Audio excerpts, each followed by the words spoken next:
kampus Madinah.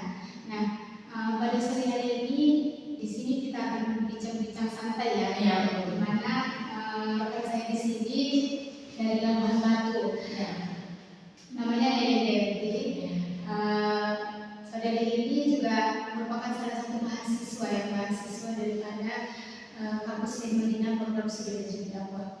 Nah, jadi di sini kita akan berbincang santai terkait dengan kepedulian dan kebaikan. Nah, kira-kira menurut Kak Amelia ini gimana sih? Apa perbedaan antara kepedulian dan kebaikan? Perbedaan antara kepedulian dan kebaikan ya sekali dan juga. Jadi bagi saya pribadi ini antara keduanya itu sebenarnya hampir sama, tapi memiliki beberapa keterkaitannya seperti itu. Yang pertama tuh kepedulian. Baik belum tentu peduli. Kalau sudah peduli pasti sudah tentu baik gitu kan. Kalau baik ini banyak ya ragamnya. Saya baik dari cara-cara dia itu ngomongnya baik sama orang lain.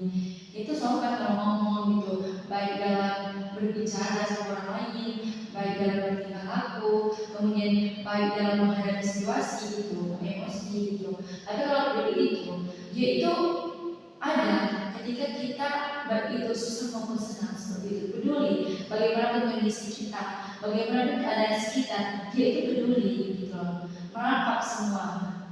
Kira-kira sih seperti itu sih dalam bentukannya.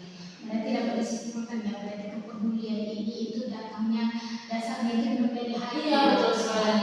Sementara kalau kebaikan itu tindakannya. Iya betul sekali, sikap dia. Nah, jadi kan kita udah sering ya dengar kalimat kalau kamu terlalu baik maka orang akan sepele. Iya betul sekali, sering itu saya dengar. Kira-kira kali ini gimana sih pendapat tentang ini kata-kata seperti itu?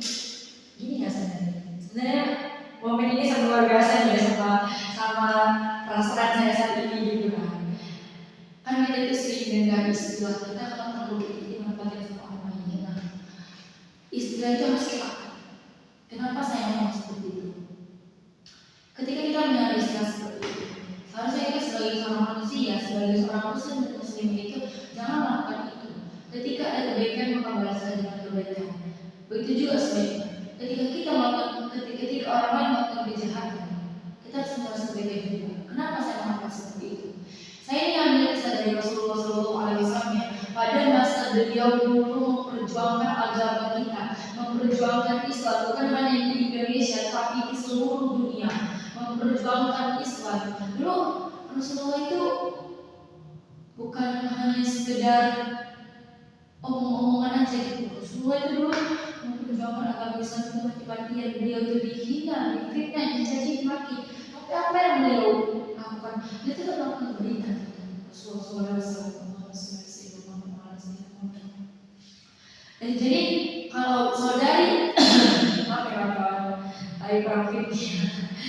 Kalau kita membahas tentang kebaikan, bagi saya, ketika ada orang yang memanfaatkan kami situasi terburuk, tetap melakukan kebaikan. Karena kita tidak tahu kebaikan mana yang akan kita membawa kita dalam hidup itu kesuksesan.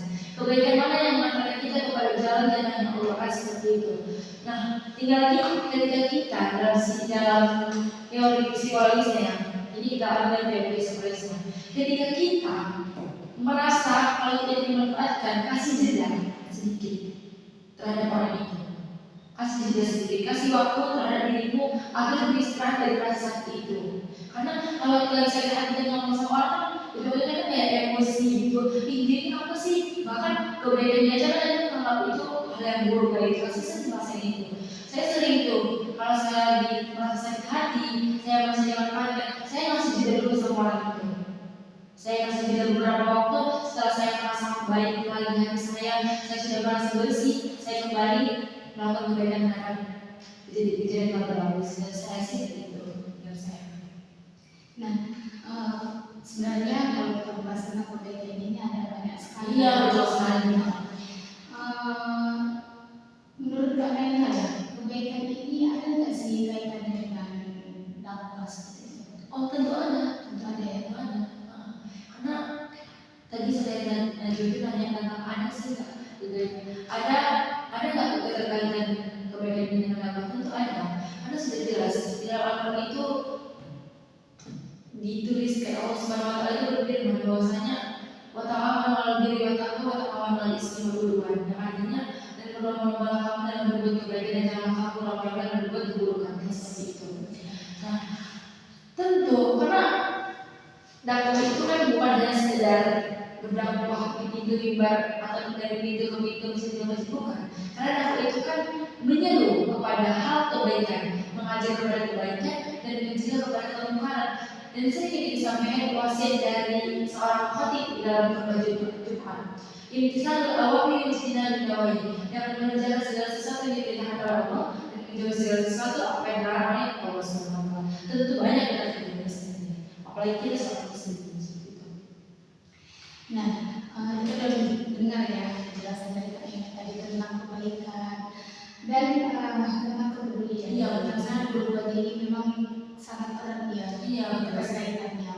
Kira-kira Kak Ina apa pesan yang ingin disampaikan tentang kebaikan dan kepedulian dari orang-orang? Ya, terima kasih.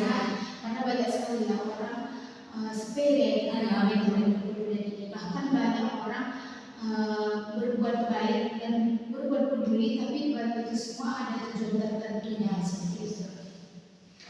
Pesannya dari pesan yang hari ini kasih kepada kawan-kawan. Jadi di sini saya mewakili seluruh pemuda-pemudi di Indonesia memberikan pesan kepada seluruh kaum muslim dan muslimat, seluruh kawan-kawan di Indonesia dimanapun berada, berdirilah terhadap lingkungan kita.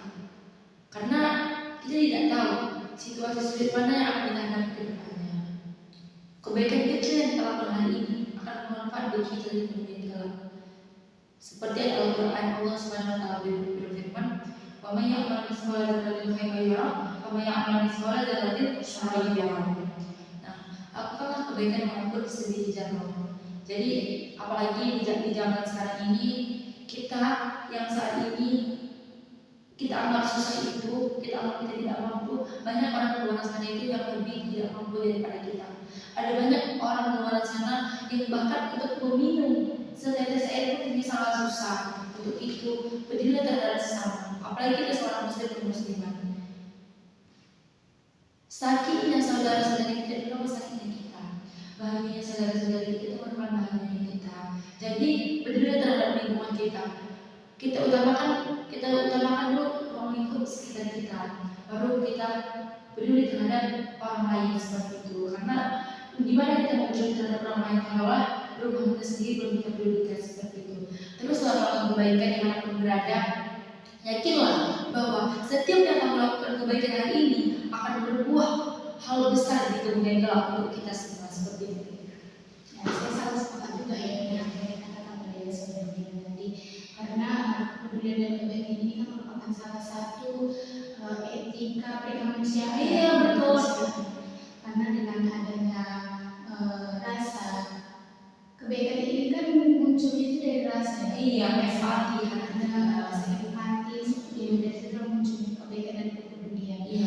Nah, banyak sekali orang menganggap kebaikan dan kepedulian ini sangat sepele, padahal dampaknya itu sangat positif sekali bagi diri kita. Karena kalau kita terlalu menganggap sepele, bisa jadi di dalam diri kita itu diisi dengan hal-hal yang negatif. Iya, betul. Kalau tidak diisi dengan hal yang positif, maka kita akan diisi dengan hal-hal yang negatif.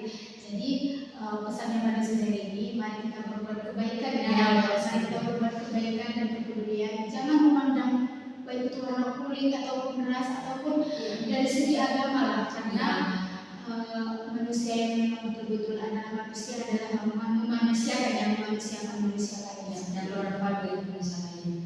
Karena Indonesia ini kan merupakan salah satu yang berideologi terhadap Pancasila. Sila pertama yaitu ketuhanan yang Maha Esa. Siapapun ras, suku, bangsa dan agama, kita harus mengimplementasikan simbol dari negara kita ataupun semboyan dari negara kita. Jadi menikah kebaikan, meskipun berbeda-beda tapi tetap satu jua. Kalau dalam bahasa Mandarinnya, merasa dari lapor masih lagi dalam 41 kita teguh bercerai dalam dua seperti itu. Terima kasih. Baik, terima kasih banyak ya kepada Kak Nila. Sore yang sangat luar biasa ya. Nah, mungkin itu saja yang kami sampaikan dari podcast sore hari ini terkait dengan kepedulian dan kebaikan. Terima Kurang lebih kami mohon maaf. Sampai jumpa di lain waktu. Assalamualaikum. I just had to let you know you're